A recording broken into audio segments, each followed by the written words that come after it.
I am Julian Vance, 32 years old. For the last 10 years, I have been the invisible backbone keeping my family's $25 million Lake Tahoe luxury real estate empire from collapsing under the weight of their own greed. But today, they officially erased me. While I stood in the back of the grand living room, exhausted from spending another 80-hour week keeping our luxury portfolio afloat, my father raised a crystal glass of expensive scotch and declared to 50 cheering high society guests that my older brother, Preston, was the sole heir to everything, and that I was getting absolutely nothing. He looked right at me, laughed, and told the entire room that I was just a genetic dead end who existed to fix the toilets. But there is one major thing my father, my mother, and my arrogant brother do not know about who actually owns the deeds to that $25 million estate. And right now, my brother is sitting in a federal penitentiary while my parents are living in a cramped RV, begging me for a dime. Before I tell you exactly what happened and how their entire gold-plated kingdom turned to ashes in 3 seconds, hit that like button if you believe in poetic justice. And please let me know down in the comments where you are watching from today. Now, let's go back to the exact moment the room went dead silent. The clink of a heavy silver spoon against a crystal champagne flute cut through the low hum of classical music and wealthy chatter. 50 VIP guests stopped talking. They were local politicians, real estate investors, country club board members, and my aunts and uncles, all dressed in designer suits and evening gowns, holding top-shelf drinks. The setting was the grand living room of the main Vance estate, a massive timber and glass mansion perched directly over the freezing blue waters of Lake Tahoe. The floor-to-ceiling windows showed a breathtaking mountain sunset, but the atmosphere inside was thick with calculated greed. My father, Arthur Vance, stood by the massive stone fireplace. He was 64, tall, broad-shouldered, wearing a bespoke Italian tuxedo. Beside him stood my mother, Catherine, looking like the ultimate matriarch in a pearl-encrusted dress, and my 29-year-old brother, Preston. Preston was wearing a smug, practiced grin, holding his glass of champagne like he had just won the Masters. I stood 30 feet away, entirely in the shadows near the floor-to-ceiling mahogany bookshelves. I wore a simple charcoal suit I bought off the rack 3 years ago. In my right hand, held firmly against my ribs, was a single, sealed manila envelope. My father cleared his throat, his deep, booming voice echoing off the vaulted cedar ceilings. Friends, family, esteemed colleagues, we are gathered here today for a truly historic moment for the Vance legacy. Following the official reading of my late mother's final will and testament, and with the full blessings of myself and my wonderful wife, Catherine, we are officially passing the torch. He paused, letting the dramatic tension build. He put a heavy, affectionate hand on Preston's shoulder. To my eldest son, Preston Vance, the new sole heir and controlling managing director of the entire $25 million Lake Tahoe estate portfolio. Every mansion, every boathouse, every dollar. The room erupted. Applause echoed off the glass. People cheered, raising their glasses. Preston soaked it in, raising his chin, shaking hands with a state senator who clapped him on the back. My mother beamed, wiping a single, perfectly timed tear from her cheek. Then, my father's eyes tracked through the crowd. He found me standing by the bookshelves. The warmth in his face instantly vanished, replaced by a cold, hard sneer. He raised his glass a fraction of an inch in my direction, making sure the 50 guests turned to look at where I was standing. And to my younger son, Julian, my father said, his voice dripping with condescension, who has been a very useful hand around the properties. You get a month's rent free in the garage apartment so you can find yourself a real job. Let this be a lesson to everyone here. In this family, we reward visionaries, not maintenance men. A few cruel chuckles rippled through the crowd. My cousins smirked. They looked at me with that pitying, disgusted expression reserved for the help. They expected me to drop my head. They expected me to cry or run out of the room in shame. I did not flinch. My heart rate did not even spike. I gripped the thick paper of the manila envelope, felt the sharp, clean edge against my palm, and let a slow, icy smile curve my lips. I took 3 steps forward. The heavy hardwood floorboards creaked under my dress shoes. The crowd parted slightly, confused by my lack of humiliation. I did not look at my father. I did not look at my gloating brother. I locked eyes directly with Thaddeus Sterling, the 58-year-old chief legal counsel for the Vance family, who was standing near the wet bar holding a leather briefcase. The room grew quiet. I kept my voice entirely level, but it carried to the very back of the vaulted room. "Lawyer," I said calmly, "you really don't know, do you?" Thaddeus frowned. He adjusted his wire-rimmed glasses, looking at the manila envelope in my hand. Then his eyes dropped to my posture, to the absolute lack of fear in my face. I saw the exact second his legal instinct kicked in. The color drained out of his cheeks so fast he looked like he had seen a ghost. His champagne flute slipped a fraction of an inch in his fingers. My father's face instantly turned a dangerous shade of crimson. He took a hard step away from the fireplace, his veins bulging in his neck. "No," my father screamed, his voice cracking with sudden, unhinged panic. "No." "What?" I did not answer him.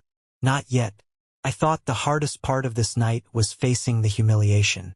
I was so incredibly wrong. The silence that followed my father's scream was absolute. You could hear the ice melting in the silver champagne buckets.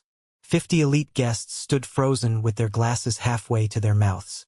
My mother's practiced smile had collapsed into a sharp, ugly grimace. Preston had stopped handshaking. His arm hung uselessly at his side, his arrogant smirk replaced by a twitch in his jaw. Arthur Vance glared at me across the Persian rug, breathing heavily through his nose like a cornered bull. "I asked you a question, Julian. What the hell are you talking about? Stop playing games and get out of my house." I kept my eyes on Thaddeus Sterling. The lawyer hadn't moved. He was staring at the seal on my envelope as if it were an active grenade. I did not open it. Instead, I let the silence stretch. 5 seconds. 10 seconds. I wanted them to feel the crushing physical weight of the room shifting. For 10 years, I had been the family's shock absorber. Whenever something broke, whenever a legal deadline loomed, whenever money went missing, I was the one who quietly fixed it in the dark. I was a high-functioning asset, a property management algorithm with a pulse. They had trained me to be completely invisible until there was a crisis. Well, I was the crisis now. But before I tore their paper kingdom down to the bedrock, I needed to take them back to the exact foundation they had built it on. I needed them to remember the blood they had extracted from me to pay for the designer clothes on their backs. "You want to know what's in the envelope, Arthur?" I said, dropping the word "Dad" for the first time in my life. The word tasted like ash anyway. "We will get to the paperwork in a moment. But since we have the mayor, a state senator, and all of our primary investors in the room, I think we owe them an accurate accounting of what exactly Preston is inheriting today." "Shut your mouth," my mother hissed, stepping forward, her silk dress rustling. "Don't you dare ruin your brother's celebration with your jealousy. You have always been bitter. You have always hated his success." "Success?" I laughed. It was a dry, raspy sound. Catherine Preston couldn't tell a standard residential lease agreement from a Cheesecake Factory lunch menu. He has spent the last decade on what you call expansion trips. Let's call them what they actually are. 3-day cocaine benders in Las Vegas. $50,000 blackjack losses in Reno. Ski weekends in Aspen paid for out of the corporate operational account. "Lies," Preston barked, taking a step toward me, his face flushing dark pink. "Dad, get security in here. Throw him out off the dock." "I am not going anywhere," I said, my voice cutting through his bark like a saw through soft pine. Because for 10 years, while Preston was recovering from the intense physical exhaustion of being the heir apparent on yachts in Cabo, I was the one waking up at 3 in the morning when the main boiler blew in the North Lodge. I was the one standing ankle-deep in freezing, rancid water, holding a flashlight between my teeth, wrapping pipes so the HOA wouldn't hit us with code violations.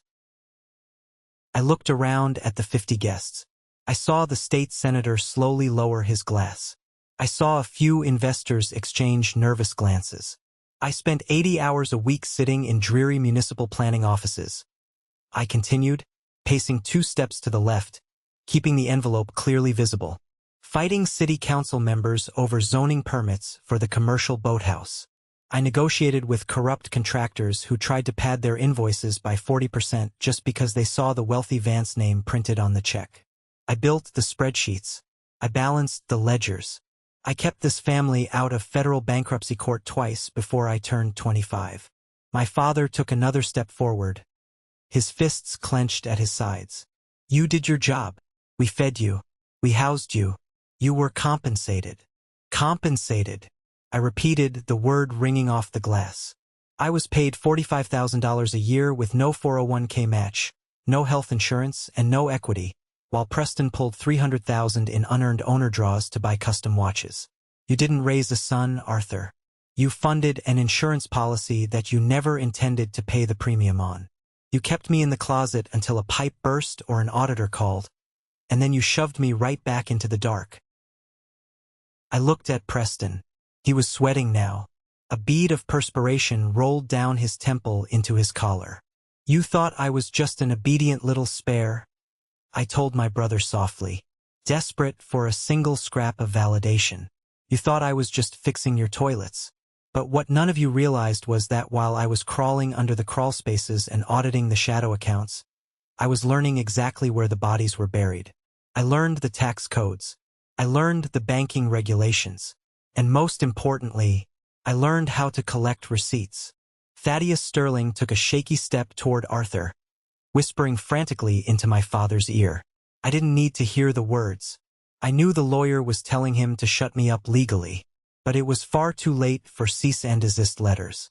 Julian, my father warned, his voice dropping into that dangerous, abusive register he used to terrify me when I was a teenager. If you say another word, I will personally make sure you never work in real estate in this state again. I will crush you. You can't crush someone who already cashed out, I replied. I looked down at the manila envelope. The red wax seal was intact. But to understand why opening this envelope was going to send my brother to prison, you have to understand the bloody car crash, the forged signatures, and the exact conversation in my father's study 7 days ago that turned my heart into solid ice. To understand the sheer mathematical insanity of my family, you have to understand the Thanksgiving dinner of 2023. We were sitting around the massive 20-foot mahogany table in the formal dining room. The table was loaded with organic turkey, expensive truffles, and imported wines bought from the local gourmet market.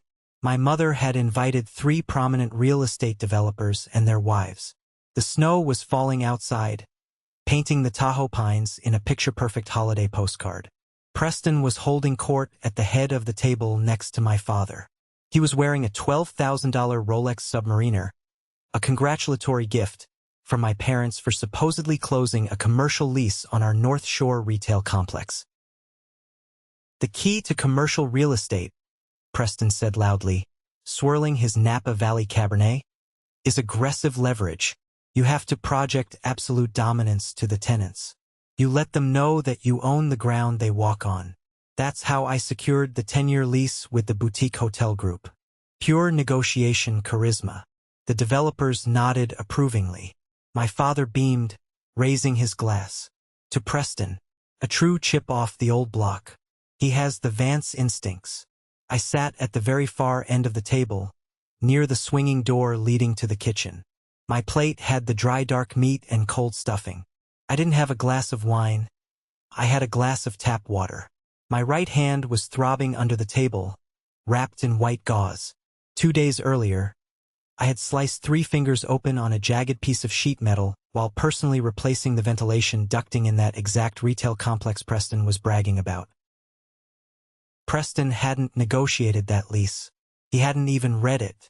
The boutique hotel group had actually threatened to walk away from the deal 3 weeks prior because Preston had missed 4 consecutive walkthrough meetings. He had been on a chartered yacht in Cabo San Lucas with his fraternity brothers. I had spent 72 straight hours redesigning the HVAC specifications, rewriting the indemnity clauses, and personally guaranteeing the structural modifications just to keep the hotel group's attorneys from filing a breach of contract lawsuit.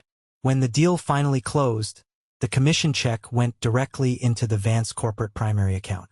2 days later, the submariner showed up on Preston's wrist.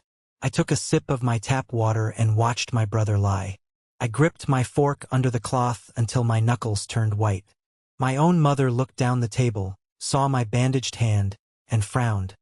Not out of concern, but out of annoyance. "Julian," she murmured, her voice carrying over the gravy boat. "Keep your hand off the linen. The ointment smells like a Walmart mechanic's shop. You're ruining the aroma of the truffles." One of the developer's wives offered a tight, uncomfortable smile. I quietly placed my hand in my lap. I didn't say a word. I just repeated the numbers in my head. Account ending in 4402. Routing number 091. Transfer volume 82,000. That was my reality. But the true turning point, the moment I realized I was dealing with actual criminal sociopaths, happened 6 months later on a rainy Tuesday in March. It was 2:15 in the morning. My phone buzzed on the nightstand of my cramped garage apartment. It wasn't my father. It was Preston. "Jules," he breathed into the receiver. The background noise was chaotic, sirens wailing, rain lashing against metal, and the unmistakable sound of a police radio squawking. His voice was slurred, thick with alcohol and panic. "Jules, you gotta get down here. Interstate 80, just outside Reno. Mile marker 24. "Preston, what did you do?" I asked, swinging my legs out of bed, my feet hitting the cold linoleum. "I spun out," he stammered. "The roads were slick. I clipped a concrete divider and, Jules, I hit another car. A Honda. There's a woman. She's screaming. The cops are setting up flares." My blood ran cold. "Are you hurt? Did you call 911? "The cops are already here," he hissed. "Listen to me, you idiot. I was driving Dad's silver Ferrari 488, the one registered to the Corporate Executive Trust. If I get hit with a DUI involving bodily injury, the state will revoke my managing broker license. Dad's escrow accounts will get frozen. You have to tell them you were driving." I stopped halfway into my jeans. "What? Get in your truck, drive out here, and tell the highway patrol you took the car out to test the brakes and I was just the passenger," Preston demanded, his voice turning vicious. "I'll transfer 10 grand into your personal checking account tomorrow. Just do it. Dad said you have to." "You called Dad before you called me?" "Of course I called Dad. He told me to put you on the hook. You don't have a broker license to lose. Get your ass out here right now." I hung up the phone. I stood in the dark garage apartment for 5 minutes, listening to the rain hit the roof. My own father had explicitly instructed his drunk, reckless golden son to frame me for a felony hit and run just to protect corporate insurance premiums. I didn't drive to Interstate 80. Instead, I drove to the main estate office. I unlocked the heavy oak door, turned off the security cameras using the master administrative override I had installed myself, and booted up the primary server. I accessed the Corporate Executive Trust banking portal. Sure enough, at 2:08 a.m., 7 minutes before Preston called me, my father had initiated an emergency wire transfer of $60,000 to a private criminal defense attorney in Reno. I didn't stop there. I dug into the subfolders. For 3 hours, while Preston was being booked into the Washoe County Jail for felony DUI, I systematically downloaded every single financial ledger, every tax return, every forged contractor release form, and every offshore wire transfer from the last 7 years onto an encrypted external hard drive. When my father bailed Preston out the next afternoon using corporate operational funds, Arthur stormed into my garage apartment and slapped me across the face so hard my lips split against my teeth. "You selfish piece of garbage," Arthur roared, towering over me while my mother stood in the doorway weeping fake tears. "Your brother spent the night in a concrete cell because you were too lazy to get in your truck. You are a disgrace to the Vance name." I wiped the blood from my lip with the back of my thumb. I looked at my mother. She turned her face away. "I'm sorry, Dad," I said quietly, keeping my eyes cast down. "My truck wouldn't start. They thought they had broken my spirit." They thought I was just a cowardly maintenance man. They didn't know that the encrypted hard drive was already sitting inside a safe deposit box at a Chase Bank branch in downtown Tahoe, registered under a corporate LLC they had never heard of. The explosion that set tonight's events into inevitable motion happened exactly 7 days ago. It was a crisp Monday morning. I walked into my father's formal mahogany study on the second floor of the main mansion. I carried a thick, professionally bound leather folder containing the Q3 financial audit for the Vance Lake Tahoe portfolio. The numbers were staggering. Despite a brutal regional real estate downturn, our portfolio had just cleared its most profitable quarter in corporate history, netting $1.8 million in pure operational profit. It wasn't because of the market. It was entirely due to a comprehensive structural reorganization plan I had spent 6 months designing and implementing. I had renegotiated our commercial debt ratios, eliminated redundant vendor contracts, and restructured our short-term luxury rental pricing algorithms. Arthur Vance was sitting behind his massive antique executive desk, sipping a fresh espresso, flipping through a golf magazine. He didn't look up when I closed the heavy double doors behind me. "Set the reports on the credenza, Julian," he said casually, "and tell Carlos to trim the hedges near the guest cottage." The HOA president complained about overhanging branches. I didn't walk to the credenza. I walked directly to the front of his desk and laid the leather folder right over his golf magazine. He sighed, annoyed, and finally looked up. "What is this?" "That is the third quarter closing statement," I said, my voice calm, professional. "Net operational profit is up 34% year over year. Cash reserves are sitting at $4.2 million. Every single commercial property is fully leased, and the short-term vacation rental occupancy rate is leading the entire basin." Arthur flipped open the cover, scanned the bottom line, and gave a brisk, indifferent nod. "Fine. Good numbers. Tell Carlos about the hedges." "I'm not here to talk about landscaping, Dad," I said. I pulled out the heavy leather executive chair opposite his desk and sat down without being invited. Arthur's eyebrows twitched. In the Vance household, nobody sat in Arthur's study unless instructed. "I am 29 years old," I said, looking him dead in the eye. "I have held the title of Senior Operations Manager for 6 years. I hold 2 undergraduate degrees that I paid for myself by working nights at a lumber yard. I designed the restructuring that generated that $1.8 million. I want my title officially updated to Chief Operating Officer. And I want 10% equity in the Vance Lake Tahoe Holding Trust." The silence in the study was absolute. The only sound was the ticking of the grandfather clock in the corner. Arthur didn't get angry immediately. Instead, he looked at me with a slow, genuine expression of utter bewilderment. It was the exact expression a man might make if his microwave had suddenly spoken up and demanded a weekend off.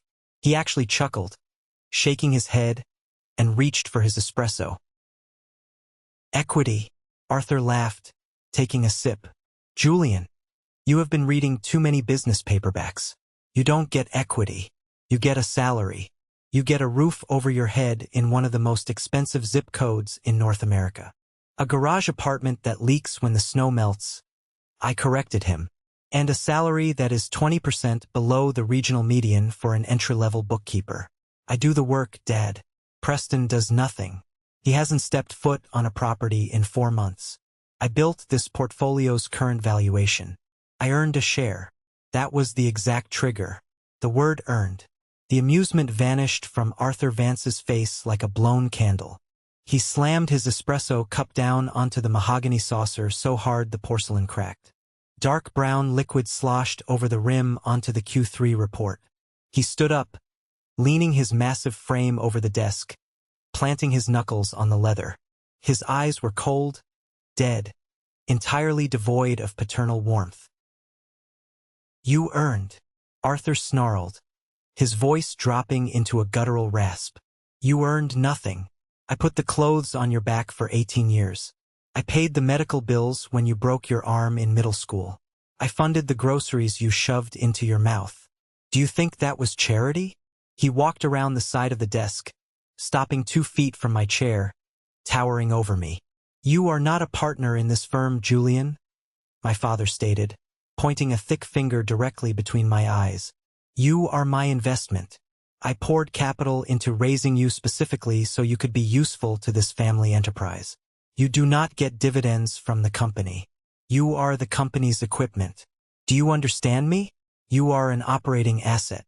Do not ever confuse your maintenance function with inherent worth." I sat frozen in the leather chair. I didn't breathe. I felt something inside my chest physically snap. It wasn't my pride.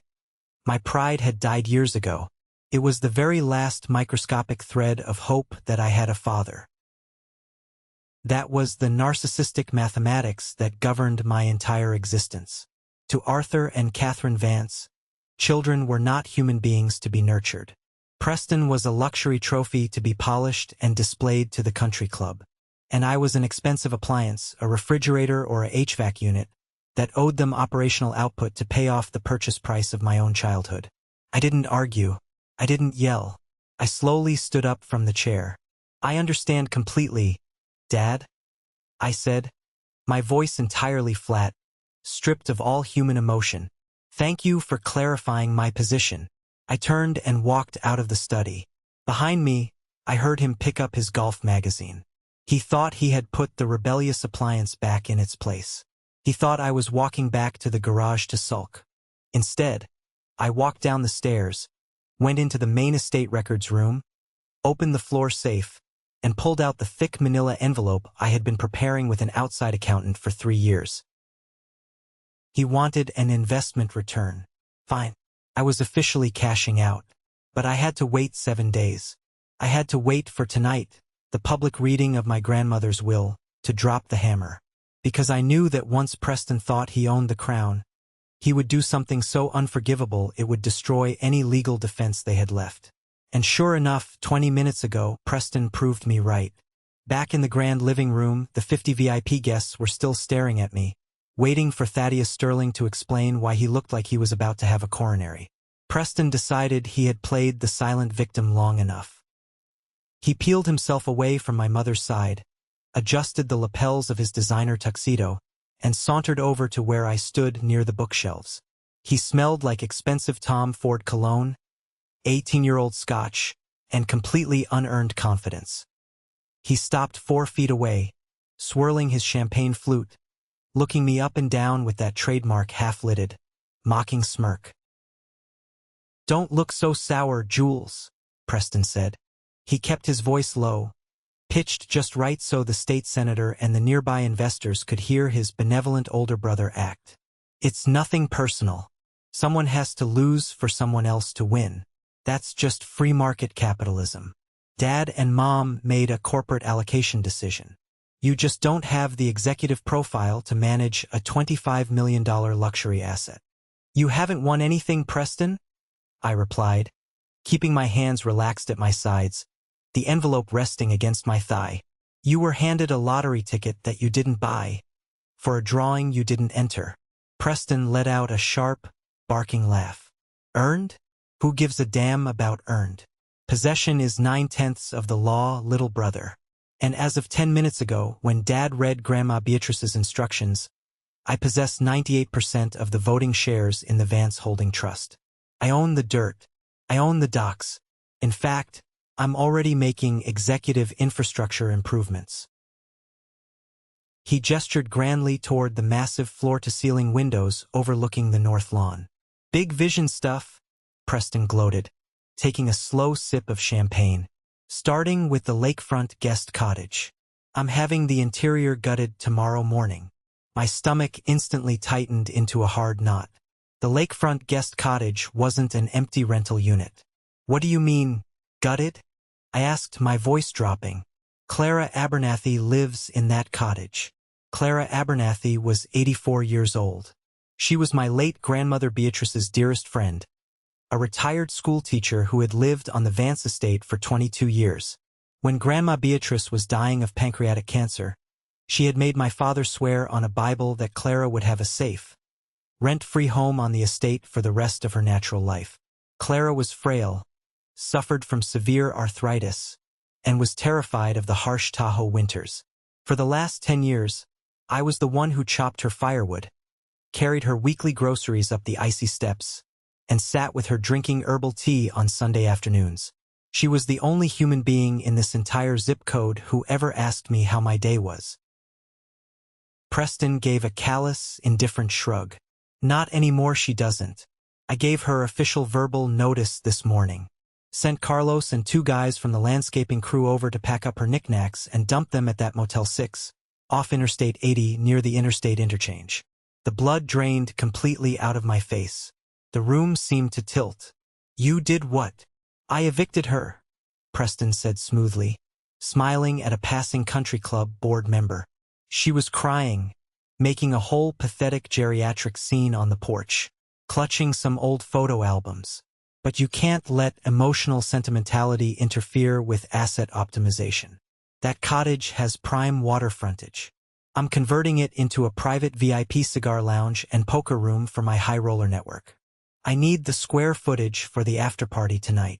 I stared at him. My vision literally tunneled. He hadn't just evicted a tenant.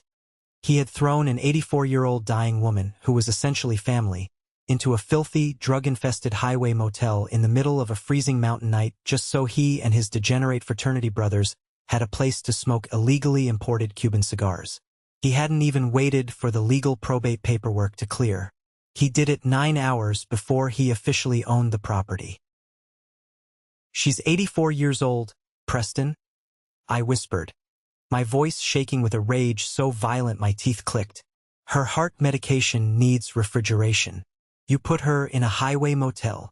I cut the corporate dead weight, Julian, Preston sneered, stepping into my personal space, tapping his champagne flute against my chest. Which brings me directly to your status. Dad and I had an executive strategy session. We don't need a full-time property manager on payroll anymore. I've got buddies from my college fraternity who can handle the QuickBooks software for half your salary. He leaned in closer, his breath warm and foul against my ear. Let's be brutally honest, Jules, Preston whispered, his voice dripping with pure venom. It's not like you have anything else going on in your sad little life. No wife, no kids, no real estate equity, no legacy. You are a genetic dead end. You're an operational spare tire. He reached out and physically poked his index finger hard into my shoulder. So here is your severance package, Preston commanded, gesturing toward the main hallway. One of the caterers just dropped a tray of shrimp cocktail and spilled a bottle of moat onto the hardwood near the coat room. Go grab a mop and a bucket from the pantry and clean up the mess before the mayor steps in it. Make yourself useful to this family for once. He winked at me, turned on his heel, and sauntered back toward my mother, high-fiving a cousin as he walked. I stood motionless. I felt the charcoal fabric of my suit jacket resting against my shoulders. I looked at my mother across the room. She had watched the entire interaction. She had seen Preston poke me. She knew Clara Abernathy was sitting in a freezing Motel 6. And my mother just took a sip of her champagne and turned her back to me. In that exact fraction of a second, as my mother's silk evening gown swirled away from my line of sight, a memory hit me with the kinetic force of a freight train. It was a flash from 3 weeks ago. I had come back to the main house unexpectedly at noon to grab a master plumbing schematic. As I walked past the formal dining room, the heavy double doors were slightly ajar. I heard my mother's voice. She wasn't talking to my father. She was talking on her cell phone to her younger brother, Uncle Richard, a failed real estate speculator living in Scottsdale. I finally convinced Arthur to finalize the trust amendments. Richard, my mother had said, her voice brisk, calculating, entirely devoid of maternal softness. Preston gets 98%. Julian gets 0. There was a pause as Richard spoke. Then my mother laughed. A sharp, vindictive sound. Of course it's about the Scottsdale loan, she snapped into the receiver. 2 years ago, when you needed that $400,000 bridge loan to save your commercial plaza, I told Arthur to pull it out of the Tahoe operational reserves. Do you know who blocked it? Julian. He brought those stupid audit spreadsheets to Arthur and proved that your plaza was insolvent. He told his own father that lending you corporate funds would violate fiduciary trust codes. He embarrassed me in front of my own husband, Richard. He chose his stupid accounting rules over his own mother's family. She had paused, taking a sip of tea. Arthur was hesitating about leaving Julian out entirely. My mother confessed coldly. He thought Julian was useful for maintenance. But I told Arthur that Julian is mentally unstable. I told him Julian has a severe resentment disorder, and that if we give him even 5% equity, he will tie Preston up in endless operational litigation. I wept, Richard. I produced tears. I told Arthur that for the sake of family harmony, we have to cut the cancer out completely. Don't worry about Julian. He has no money to hire a lawyer anyway. He'll stay in the garage and fix the pipes because he has nowhere else to go. Standing in the grand living room, surrounded by 50 elite VIP guests, that memory snapped into absolute focus. My mother hadn't been a passive victim of my father's domineering patriarchy. She was the architect. She was the one who had systematically poisoned my father's perception of my sanity for 24 months simply because I had refused to let her drain our corporate cash reserves to bail out her bankrupt brother. She had weaponized her own tears to strip her youngest son of his inheritance, his dignity, and his future. I looked at Arthur Vance. I looked at Catherine Vance. I looked at Preston Vance. For 32 years, I had carried the crushing, suffocating guilt of the disappointing son. I had swallowed the insults, endured the physical labor, and accepted the poverty wages because deep down in the darkest, most vulnerable corner of my soul, I believed that if I just worked hard enough, if I just saved them from enough scandals, they would eventually look at me and say, "We love you, son. You belong at the table." That little boy died on the mahogany floorboards of Lake Tahoe tonight. They didn't want a son. They wanted a pack mule that didn't kick back. Well, the mule had just grown fangs. I looked down at the manila envelope in my right hand. The red wax seal caught the reflection of the crystal chandelier above. I didn't walk to the pantry to grab a mop. I walked directly to the center of the massive Persian rug, placing myself exactly equidistant between my father, my mother, and the state senator. Thaddeus Sterling saw my trajectory. The lawyer took 3 frantic steps forward, holding his hands up like a traffic cop facing a runaway semi-truck. "Julian, please, let's step into the executive study. We can discuss administrative severance terms privately. Do not make a public spectacle." "Step aside, Thaddeus," I said. My voice wasn't loud, but it possessed a terrifying, absolute resonance that instantly killed the remaining ambient chatter in the room. I raised the manila envelope chest-high so all 50 guests could clearly see it.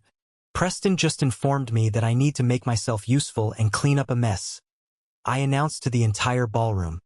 "He is entirely correct. This family enterprise has been leaking toxic waste for 7 years. But I'm not going to use a mop." I slipped my right thumb under the heavy flap of the envelope. I pushed hard against the reinforced paper. Ryayip. The sound of the thick manila paper tearing echoed off the vaulted cedar ceilings. In the dead, breathless silence of the grand living room, it sounded exactly like a dry bone snapping in half. My father lunged forward. "Julian, stop." I pulled out a stack of crisp, legal cap documents stamped with official Blue County recording seals and laid them flat across the nearest silver hors d'oeuvres table, pushing a $500 tray of imported caviar right onto the floor. "Let's talk about who owns the dirt," I said. To understand why Thaddeus Sterling looked like his soul had just left his physical body, we have to pause the clock for 60 seconds and look at what I had actually been doing inside my leaking garage apartment every night between midnight and 4 a.m. for the last 36 months. When my late grandmother, Beatrice Vance, was in her final stages of terminal cancer 3 years ago, she didn't trust my father. She had watched Arthur turn the Vance family business from a respected regional development firm into a highly leveraged, tax-evading shell game. And she knew that Preston was a reckless, gambling-addicted narcissist who would incinerate the family's entire asset base within 12 months of getting signing authority.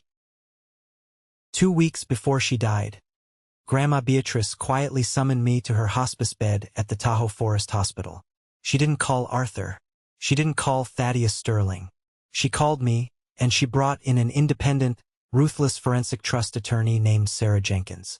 Julian, Grandma Beatrice had whispered, holding my rough, calloused hand in her frail fingers. Your father thinks he is a titan. He is a fool walking on thin ice. I am not going to let him destroy the legacy my husband built. And I am certainly not going to let them keep treating you like a peasant on your own land. Right there in that hospital room, witnessed by Sarah Jenkins and a chief notary public, Grandma Beatrice executed a master irrevocable trust restructuring. She didn't leave the $25 million Lake Tahoe real estate portfolio to the Vance Holding Trust. She executed a master deed transfer, legally conveying 100% of the physical real estate, the land, the main mansion, the 3 North Shore commercial plazas, the boathouses, and the lakefront guest cottage, into a brand new entity, the Beatrice Vance Dynasty Preservation Trust. And who was named the sole, exclusive, unremovable managing trustee with 100% controlling voting authority? Me, Julian Vance. We didn't record the deeds immediately.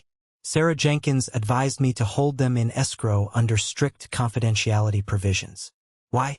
Because under Nevada and California statutory real estate law, if Grandma Beatrice passed away and Arthur publicly claimed ownership of the assets on corporate tax filings while operating under a false presumption of title, and I quietly paid the property taxes out of an independent escrow account to maintain valid legal standing, Arthur would be building his entire corporate financial structure on land he legally did not own. For 3 years I played the idiot. I let Arthur shout at me. I let my mother mock my clothes. I let Preston strut around wearing $12,000 watches. Every single time Preston racked up a $50,000 gambling debt at the blackjack tables in Reno, Arthur would instruct me to quietly wire corporate funds to cover it. I did wire the funds, but I didn't wire Vance corporate money. I wired money out of a private shadow account funded by the Dynasty Trust's independent commercial rental yields, and I logged every single dollar as a secured, personal promissory bridge loan executed between Julian Vance and Preston Vance, using Preston's presumed future equity as collateral. They thought I was keeping the books to save them from the IRS. I was keeping the books to build an airtight federal embezzlement and wire fraud case. And earlier this morning, while Preston was busy sending landscapers to throw Clara Abernathy's belongings into a Motel 6 dump, Sarah Jenkins walked into the Washoe County Clerk's office and officially recorded the master deeds. "What the hell are you doing?" Arthur Vance roared, charging toward the silver hors d'oeuvres table where I had just scattered the legal documents. He reached out his massive hand to snatch the papers, but Thaddeus Sterling intercepted him, grabbing my father's forearm with surprising strength.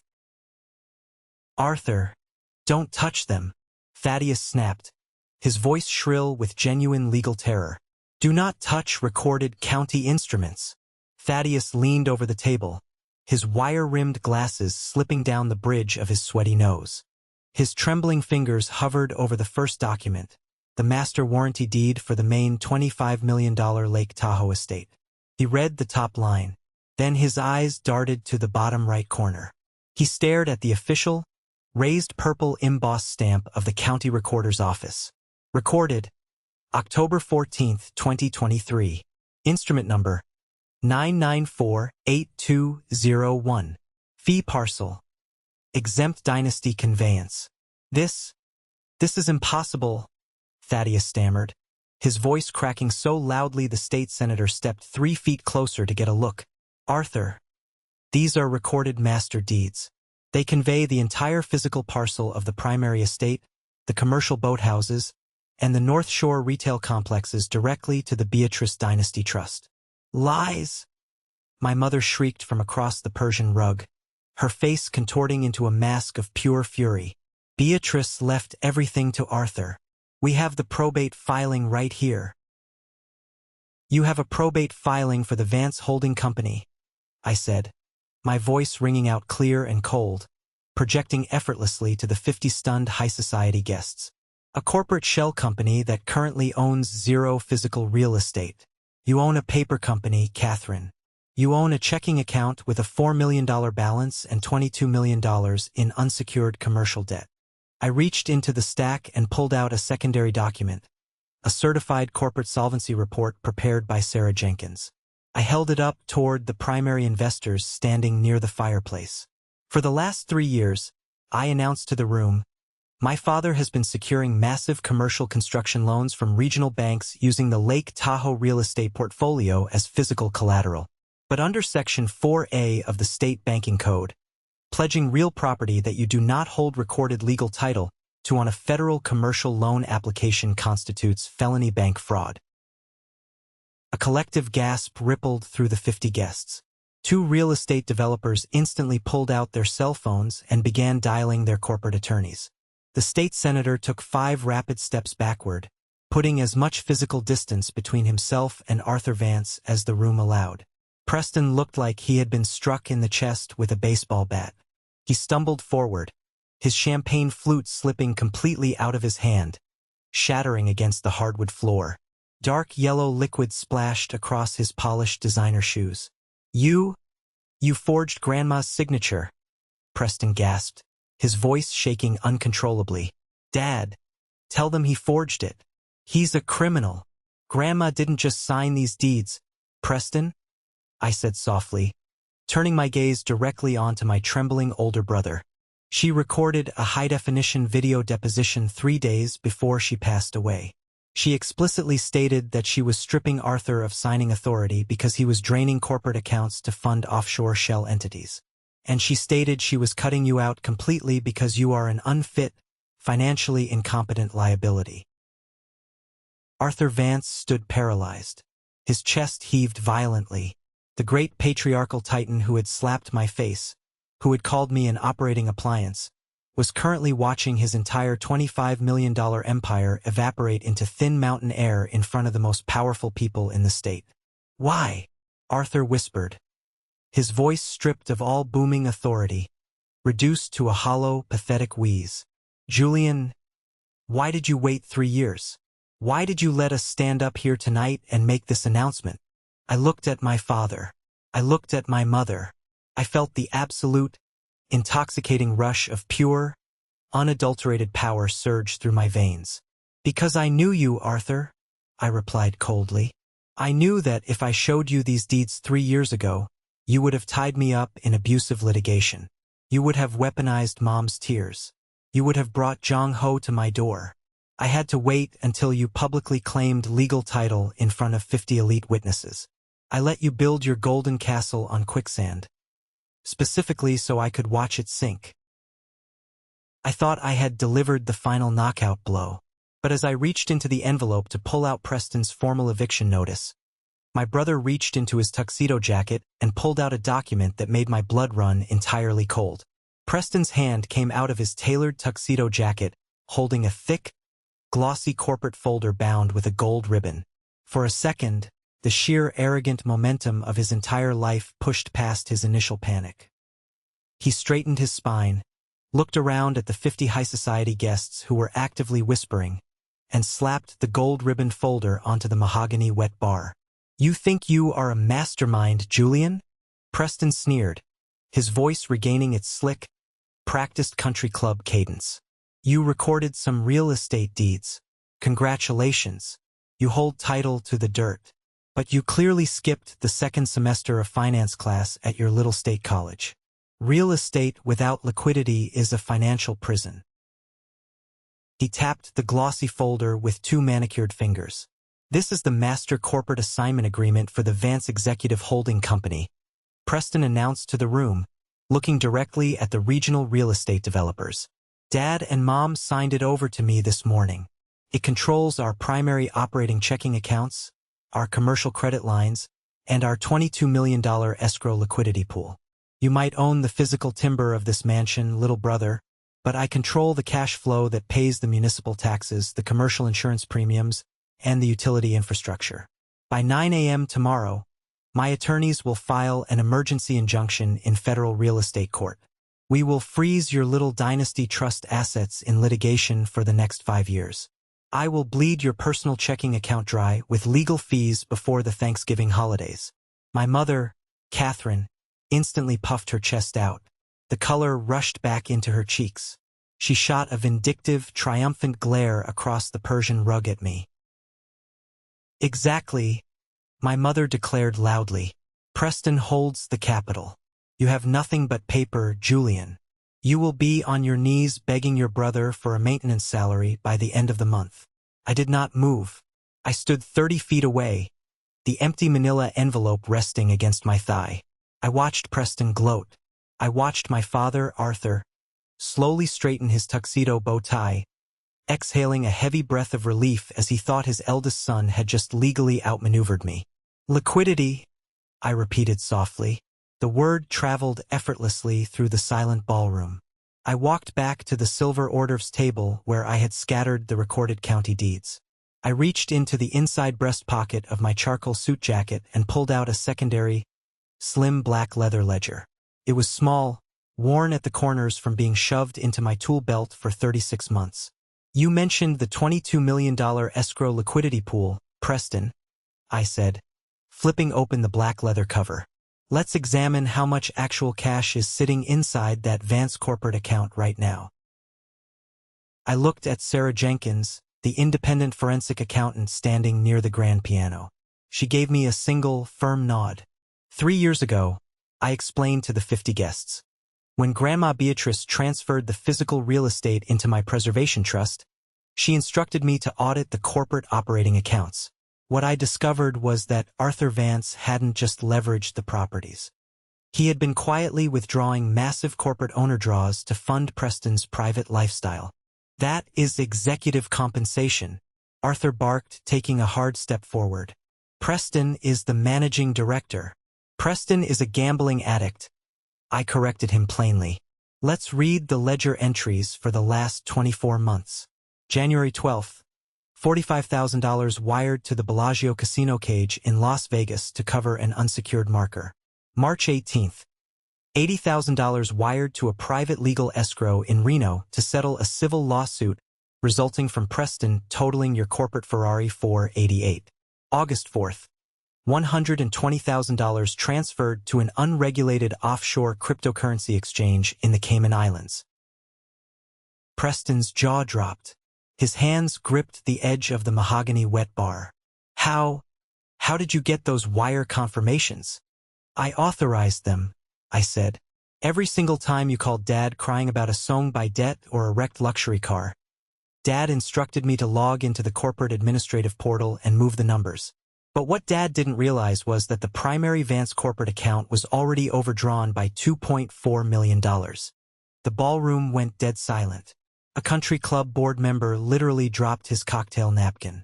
The bank would have dishonored those wires, I continued, pacing 2 slow steps toward my brother. The state licensing board would have audited the firm and revoked Dad's broker license 2 years ago. But the wires went through. Do you know why, Preston? Because I quietly linked an independent shadow account funded by the Dynasty Trust's commercial rental yields to act as an automated corporate overdraft protection line.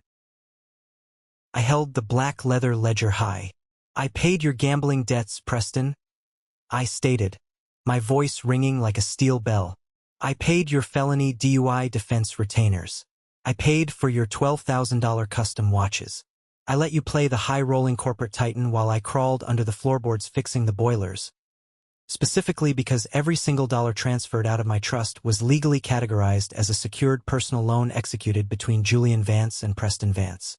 You stole my inheritance, Preston stammered, his eyes darting wildly around the room. I saved your ass, I replied coldly. But I am officially done saving it. At 8:30 this morning, Sarah Jenkins executed a statutory clawback provision. We dissolved the shadow overdraft account. We swept the remaining $300,000 of corporate operating liquidity to satisfy your defaulted promissory notes. I closed the black leather ledger with a sharp thwack. Your corporate checking account currently has a negative balance of $48.12. I told my brother. The free ride is over. Arthur Vance looked like all the oxygen had been vacuumed out of his lungs. He stumbled backward against the massive stone fireplace, his hand knocking a priceless antique bronze clock off the mantel. It hit the stone hearth with a heavy, jarring crash, but nobody in the room even looked down at it. 50 elite guests, the mayor, the state senator, the primary commercial lenders, were actively backing toward the grand double doors of the foyer. They looked at my family as if they were carrying an active, highly contagious plague.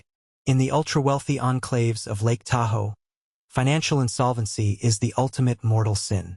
My mother, Catherine, let out a high-pitched, hysterical gasp. She grabbed Arthur's tuxedo sleeve, her fingers digging into the wool. "Arthur, tell them it's not true. Tell the senator we have the corporate credit lines. Arthur, say something." Arthur didn't say a word. He couldn't. He was staring at me with wide, bloodshot eyes, finally understanding the sheer, crushing scale of the 10-year trap he had built for himself. I reached into the bottom of the manila envelope one last time. My fingers closed around a single, crisp white sheet of paper printed on heavy legal cardstock. I walked directly across the Persian rug, ignoring Thaddeus Sterling, ignoring my mother's sobbing, and stopped 2 feet in front of Preston Vance. My older brother was shaking so violently his submariner watch rattled against his wrist bone. His slick designer tuxedo suddenly looked 2 sizes too big for his deflated frame. I raised the crisp white document and slapped it flat against his chest, pressing my palm hard against his sternum so he was forced to grab the paper to keep it from falling. "You told me earlier tonight that I needed to make myself useful," I told Preston, my voice low, intimate, entirely devoid of mercy. "You told me that Clara Abernathy was pathetic for crying on her porch when you dumped her family memories into a Motel 6. Well, here is your paperwork." Preston looked down at the bold black text printed across the top of the cardstock. "Statutory notice to quit. Unlawful detainer. 24-hour eviction mandate. And this," I announced to the entire room, "is an official eviction notice. Not for Clara Abernathy. For you. You have until 6 p.m. tomorrow to clear your designer suits and your imported cigars out of the master suite. After that, the county sheriff will treat you as an armed trespasser." "Why?" my father suddenly screamed from the fireplace. His voice was a raw, jagged shriek that tore through his vocal cords. He lunged 2 steps forward, spit flying from his lips. "Why did you do this to us, Julian? If you hated us this much, why didn't you just walk away 3 years ago? Why did you let us invite the entire country club here tonight? You engineered our public destruction." I turned my head slowly toward my father. I looked at the man who had fed me leftovers, who had paid me entry-level wages, who had looked me in the eye 7 days ago and told me I was nothing more than an operating piece of company equipment. For the first time in my 32 years on this earth, I felt an absolute, profound inner peace. The psychological weight that had crushed my chest since childhood completely evaporated. "I felt power because I knew you, Arthur," I said evenly. "I knew that if I quietly resigned and moved away, you would have spent the rest of your life spinning the narrative. You would have told the country club that I was a mentally unstable failure who abandoned his family. Mom would have cried her fake tears at Thanksgiving dinners. I had to wait until you publicly put the paper crown on Preston's head in front of every major investor in the basin. I had to make sure that when the truth came out, none of you would have anywhere left to hide." Catherine Vance collapsed quivering into a plush velvet armchair, burying her face in her pearl-encrusted hands. "Let's pause for a moment. Thank you for staying with me this far, you're truly amazing. Please help me by liking the video and commenting the number 1 below so I know you've been here with me until this point. This not only helps more people discover this story, but also lets me know that my experiences mean something to someone. Your support is the greatest motivation for me to keep sharing the rest of this journey." I turned my back on my weeping mother. I thought the execution was finished. I thought the Vance family enterprise was officially dead and buried. But as I took my first step toward the grand foyer double doors to leave the ballroom, Preston Vance let out a strange, choked sound from behind the wet bar. It wasn't a sob. It was a dark, desperate, unhinged chuckle. I stopped and looked over my shoulder. Preston was staring at the eviction notice in his hands, his eyes wide and wild like a cornered animal about to bite through its own leg to escape a steel trap. "You think you won, maintenance man?" Preston hissed, reaching deep into the inner tailored pocket of his tuxedo trousers. "You forgot who Grandma Beatrice actually loved. and he pulled out a folded blue document that instantly made Thaddeus Sterling gasp out loud. Preston's trembling fingers unfolded the heavy blue legal backing of the document. He held it up like a physical shield, his chest heaving as a manic, desperate smile stretched across his pale face. "You think your little dynasty preservation trust holds statutory authority, Jules?" Preston gloated, his voice cracking with unhinged adrenaline. "You spent 3 years crawling around in the dark collecting receipts, but you completely missed the master override." He thrust the paper directly toward Thaddeus Sterling. "Read it, Thaddeus," Preston commanded loudly, making sure the state senator and the remaining real estate developers stopped their retreat toward the foyer. "Read the instrument title to the entire room." Thaddeus Sterling hesitated. The 58-year-old lawyer looked deeply exhausted, his wire-rimmed glasses crooked on his nose. He slowly reached out and took the blueback document from Preston's hands. He scanned the bold header printed across the top of the page. It is a statutory durable general power of attorney," Thaddeus read aloud, his voice cautious, trembling slightly. "Executed by Beatrice Vance." "Read the statutory scope, Thaddeus," Preston barked, stepping out from behind the mahogany wet bar, his confidence surging back in an ugly, aggressive wave. "Tell my little brother what Grandma authorized." Thaddeus adjusted his glasses, reading the dense legal paragraphs. "This instrument grants the designated attorney-in-fact immediate, unrestricted, and durable authority over all personal, corporate, and real property assets held by Beatrice Vance. It explicitly grants the authority to revoke, amend, or dissolve any previously established inter vivos or testamentary trusts, including real estate preservation entities." Arthur Vance slowly pushed himself off the stone fireplace. A sudden, vicious spark of hope reignited in my father's bloodshot eyes. He took 3 heavy strides onto the Persian rug, standing shoulder to shoulder with his golden son. "And who is named as the designated attorney-in-fact, Thaddeus?" Arthur demanded, his booming patriarchal voice returning to the vault. "Preston Vance," Thaddeus replied quietly, "with full soul acting authority." My mother, Catherine, literally leaped out of the velvet armchair. She wiped her tears away with the back of her hand, letting out a sharp, breathless laugh of pure vindication. "I knew it." Beatrice knew who the real visionary in this family was. She wouldn't leave $18 million of prime Lake Tahoe real estate to a glorified plumber. Preston sauntered across the rug toward me. He stopped 3 feet away, holding his head high, looking down his nose at my charcoal suit. "Possession is 9/10 of the law, Jules," Preston whispered, his eyes burning with pure malice. "Grandma signed this override. It supersedes your recorded deeds. It dissolves your dynasty trust. That means the real estate reverts directly back to the Vance Holding Trust, which Dad assigned to me this morning. You don't own the dirt. You don't own the mansion. You are trespassing on my private property." He pointed a sharp finger toward the grand double doors. "So take your little eviction notice," Preston sneered. "Walk down to your leaking garage apartment, pack your cheap off-the-rack clothes into garbage bags, and get off my estate before I have Carlos drag you out by your collar." For 30 seconds, the grand living room was completely frozen. The state senator paused near the coat rack. The commercial lenders watched with bated breath.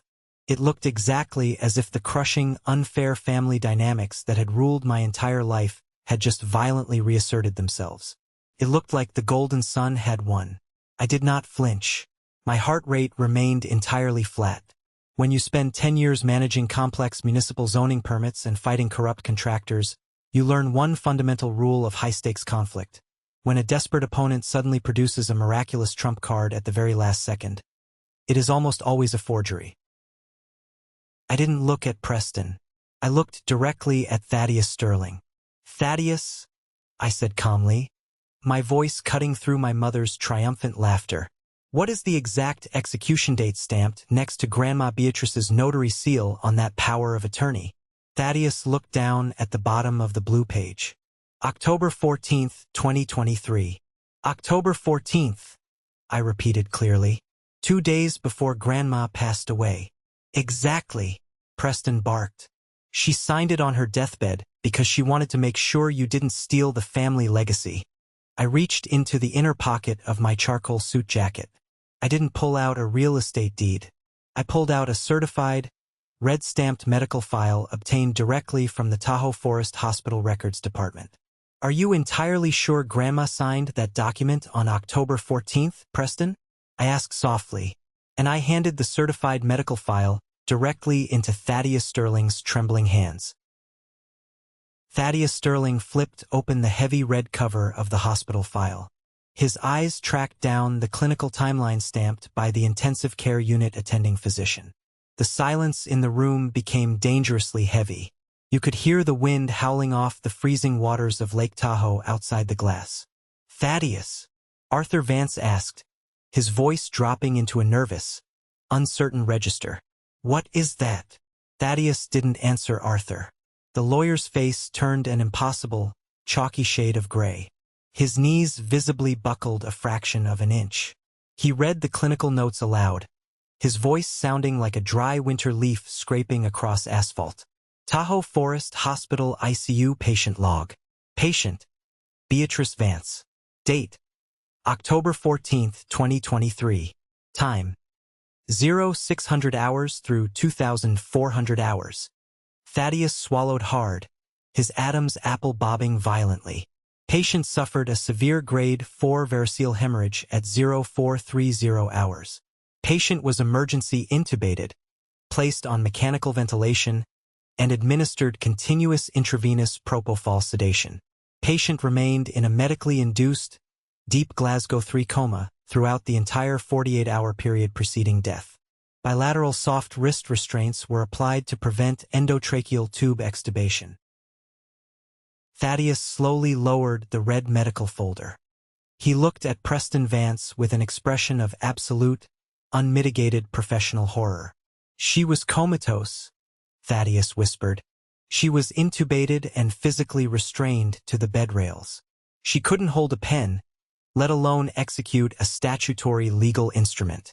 I stepped forward, closing the physical distance between myself and my gloating brother. Preston's face had gone completely dead. The arrogant smirk hadn't just vanished. His entire facial structure seemed to collapse inward. "You didn't just lose the real estate portfolio tonight, Preston," I told him, my voice carrying the absolute weight of a federal indictment. "You just presented a forged, fraudulent statutory document to an officer of the court in front of 50 high society witnesses, including a state senator and 3 commercial bank presidents. Under Title 18 of the United States Criminal Code, that is felony uttering of a forged instrument and first-degree wire fraud." Thaddeus Sterling instantly dropped the blue power of attorney onto the Persian rug as if it were burning his flesh. He backed away from Arthur and Preston, holding his hands up in strict surrender. "I am officially withdrawing as legal counsel for the Vance family enterprise," Thaddeus announced loudly to the entire foyer. "I had zero prior knowledge of this instrument. Arthur, this is criminal forgery. I will not be a party to federal fraud." "Preston," Arthur roared, grabbing his eldest son by both shoulders, violently shaking him. "What did you do? Tell me where you got that document." Preston panicked. The golden son's fragile ego shattered into a million jagged pieces.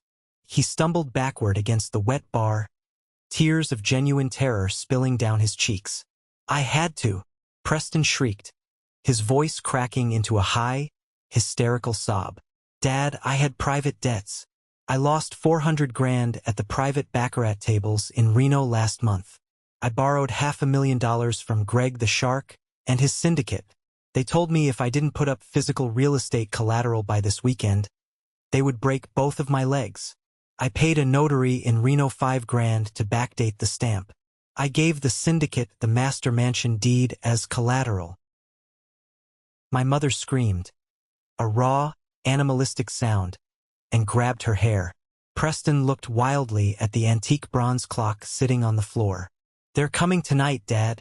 Greg's syndicate. They told me they were coming to the house at 5 p.m. to collect the principal or take physical possession of the property. I calmly lifted my left wrist and checked my simple off-the-rack watch. It is currently 4:48 p.m., I announced.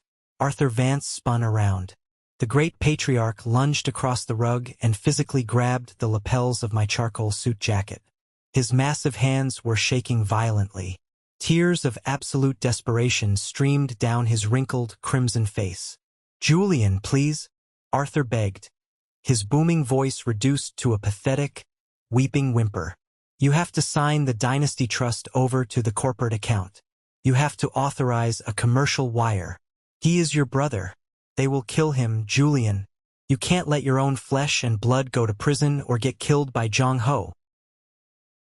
I looked down at my father's hands gripping my jacket. I felt no anger. I felt no pity.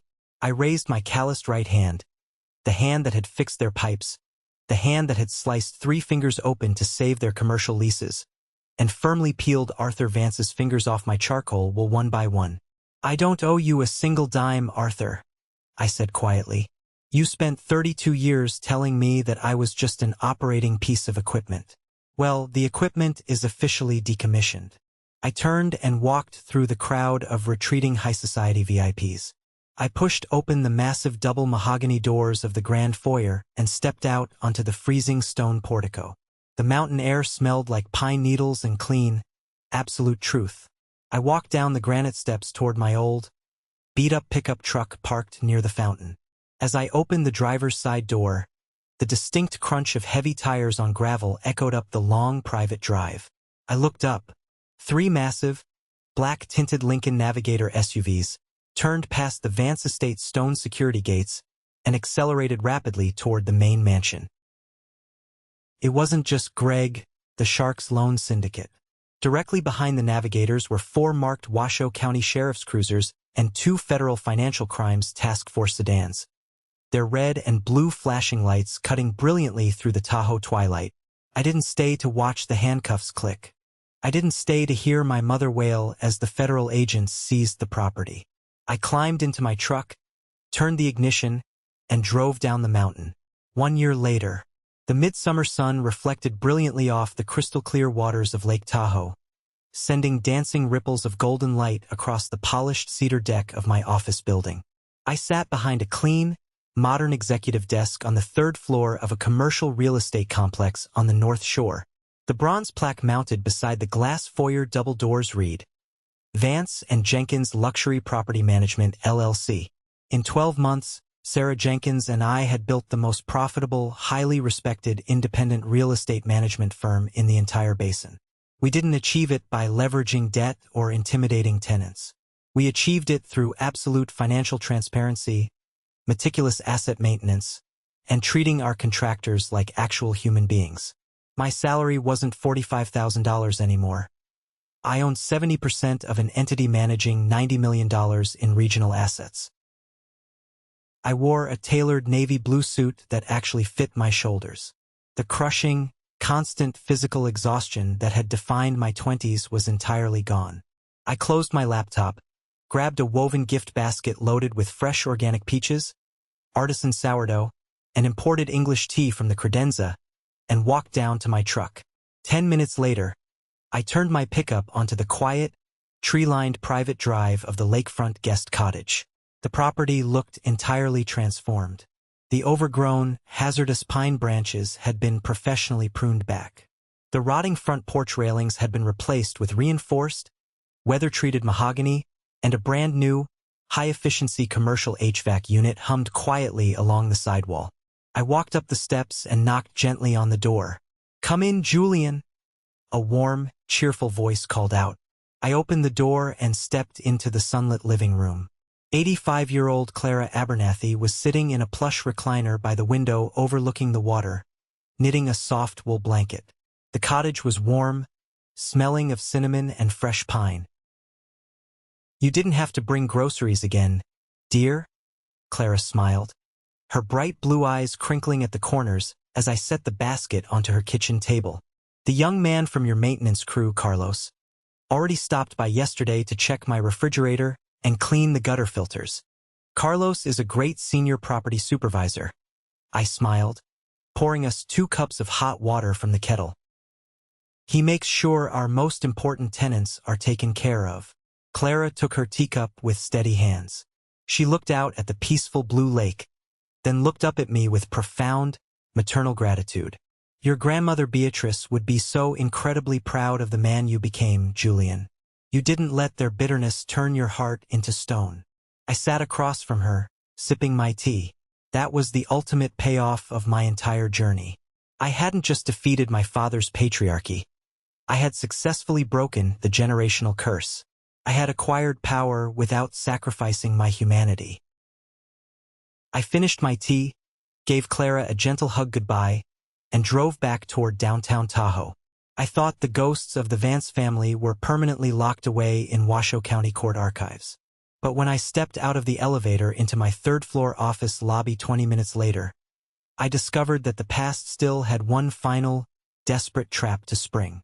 Standing in the center of my sunlit office foyer, wearing a designer trench coat and holding a small silver USB drive, was Elena Rostova. Elena was 30 years old, my former fiancée. 2 years ago, when my father had explicitly refused to promote me and my mother had begun spreading rumors about my mental stability, Elena had quietly packed her bags, broken our engagement, and accepted an invitation to join Preston's elite socialite circle at the country club. She had decided that being the wife of a glorified maintenance man didn't fit her long-term financial profile. Now, she offered me a soft, practiced, teary-eyed smile as I walked past the receptionist's desk. "Julian," Elena breathed, taking 2 dramatic steps toward me. You look absolutely incredible." "Elena," I said plainly, stopping 5 feet away, keeping my hands securely in my trousers pockets. "You are trespassing in my corporate lobby. Sarah, call building security."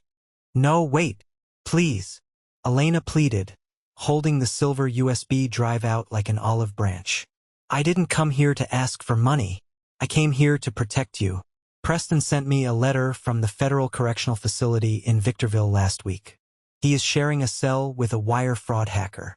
Julian, Preston hid $400,000 in an unregulated offshore crypto wallet before his arrest.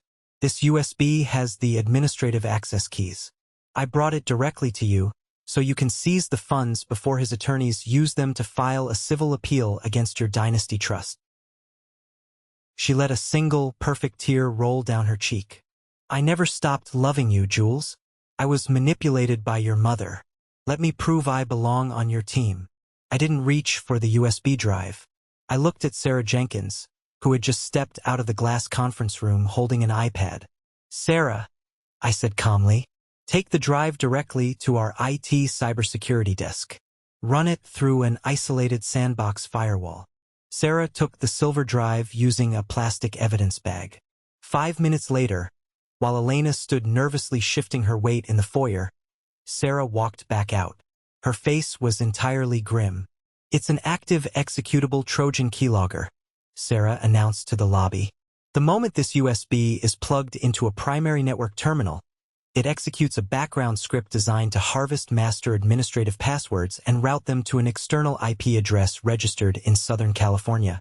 It's a federal prison cyber trap." Elena's practiced face instantly turned bone white. I didn't know," Preston told me.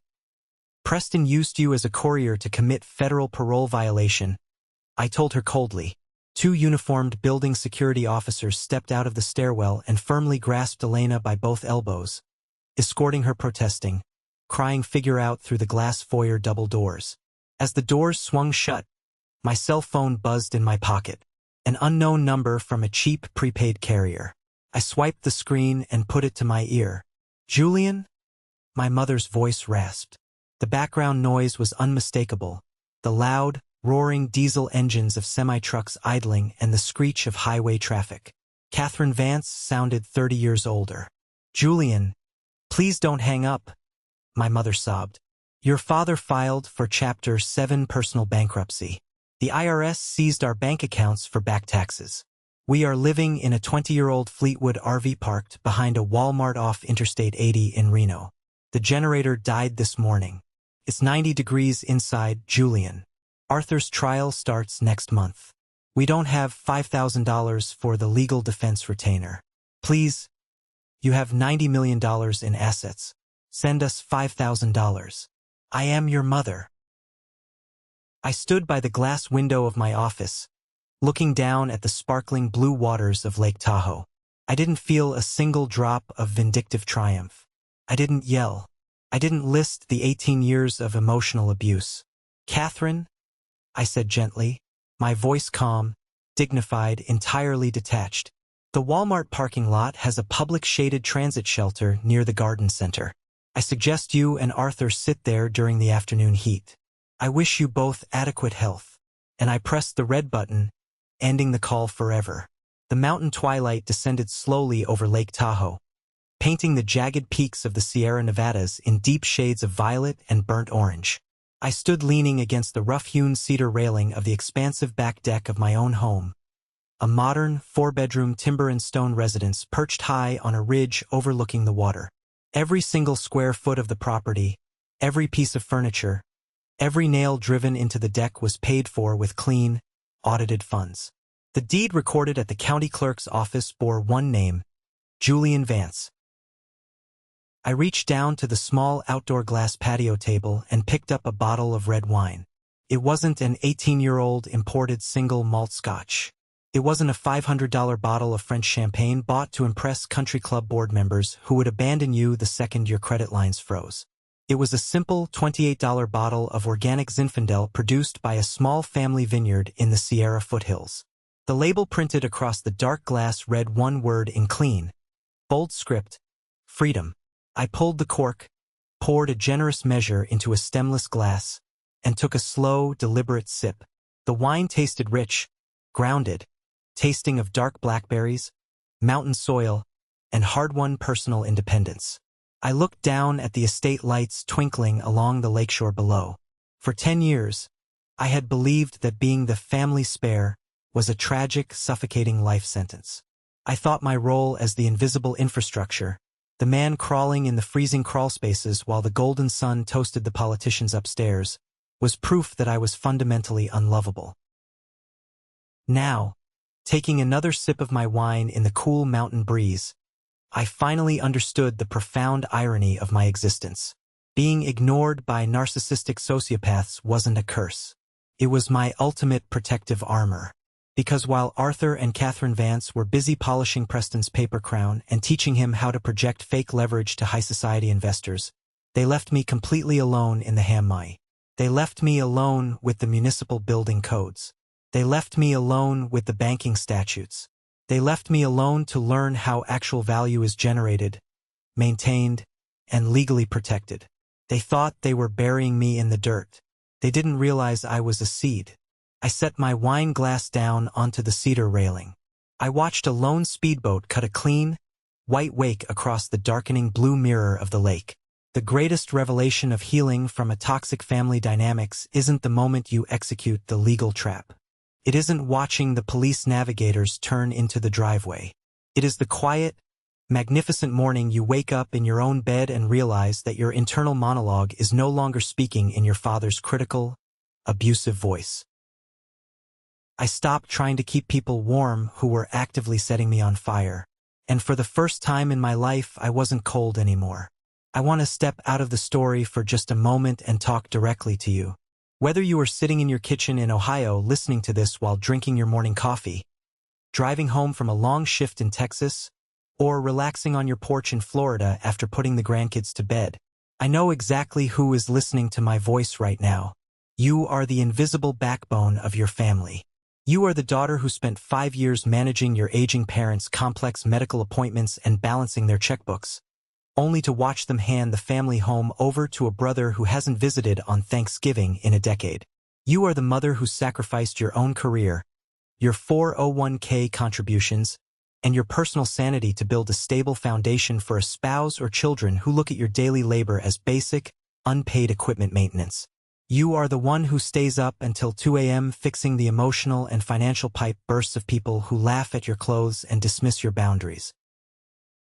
I want to tell you something that Arthur and Catherine Vance spent 32 years trying to erase from my mind. Your maintenance function is not your human worth.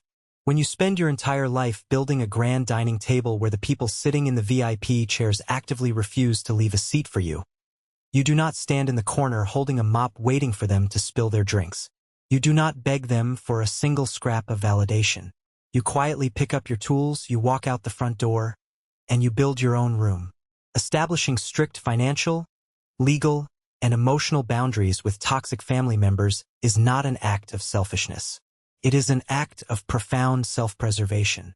It is the rescue mission you execute to save the child inside you who deserved to be loved simply for existing. Thank you from the very bottom of my heart for walking this difficult 10-year journey with Julian Vance today. If this story resonated with you, if you felt the crushing weight of that living room and the absolute triumph of Mrs. Clara Abernathy keeping her peaceful lakefront home, please take 1 second to like this video and subscribe to the channel. Have you ever faced something similar with your own family? Have you ever had to choose between protecting a toxic family legacy and saving your own sanity? Share your story in the comments below. I read every single one, because your experiences prove that none of us are walking this path alone. Don't forget to hit the notification bell so you don't miss our next journey into the truth. Until next time, guard your peace, protect your receipts, and remember your inherent worth.